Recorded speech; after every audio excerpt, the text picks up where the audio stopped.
Сонымен мисс президент, қазір басқа елдер таңғажайып цифрлық цирктің соңғы эпизодтарын кинотеатрларда шығарып жатыр. Мүмкін бізге де осыны қабылдау керек секілді.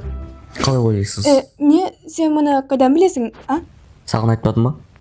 Мен негізі білген, бірақ жарайсың, помни. Бір секундқа түсші. Біз кеше бәрін ойластырдық, және бүгін билеттер сатылымға шықты. Мұны ешкім білмейді. Сонда біз ертең 9-шы эпизодты көреміз бе? Сен не әлі білмейсің бе? Мен біледі дейсің. Бірақ бізге сатып алушылар жетіспейді және танымалдылық аз. Қайталайсың ба? Иә, саған айтпадым. Сен өзіңді қалай ұстайтыныңды көр. Үлкен рахмет саған, Джекс. Мен Джекс емеспін. Gazdarmen avstralok ekstremistbrand. Әлемде ең қауіпті өрмекшілер шығып келетін бомбаны шауып жіберуге келген едім, бірақ. Ой, ыңғайсыз уақытта келген сияқтымын.